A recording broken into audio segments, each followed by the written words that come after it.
தமிழகத்தின் பொறுப்பு டிஜிபியாக இருந்த மரியாதைக்குரிய திரு வெங்கட்ராமன் அவர்கள் உடனடியாக அந்த ஆதாரங்களை அமலாக்கத்துறையின் கடிதங்களையும் இணைத்து லஞ்ச ஒழிப்புத்துறை இயக்குநராக அப்போது இருந்த திரு அபய்குமார் சிங் அவர்களுக்கு அனுப்புகிறார். அபய்குமார் சிங் அவர்கள் அப்போது இருந்த அரசியல் சூழலின் காரணமாக எந்த நடவடிக்கையும் எடுக்க முடியவில்லை.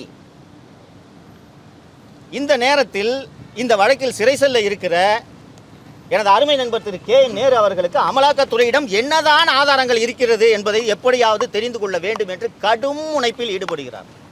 ஆனால் லஞ்ச ஒழிப்புத்துறையிலிருந்து ஒரு காகிதம் கசியாதுங்க. இன்னைக்கு வரைக்கும் அப்படிதான், நேற்று வரைக்கும் அப்படித்தான் இருந்தது. அவரால் அது என்ன ஆதாரங்கள் என்பதையே தெரிந்து கொள்ள முடியவில்லை. ஏனென்றால் என்ன ஆதாரங்கள் அவர்கள் இன்வெஸ்டிகேட்டிங் ஏஜென்சி கையில் இருக்குன்னு தெரிஞ்சாதான் கே நேரு அவர்கள் தன்னுடைய வழக்கறிஞர்களிடம் விவாதித்து அதற்கான டிஃபென்ஸை பில்டு பண்ண முடியும்.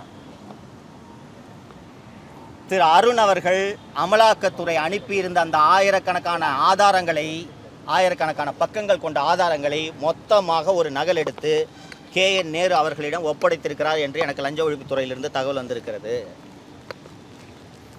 இது போன்ற அநியாயம் எங்காவது நடக்குமா?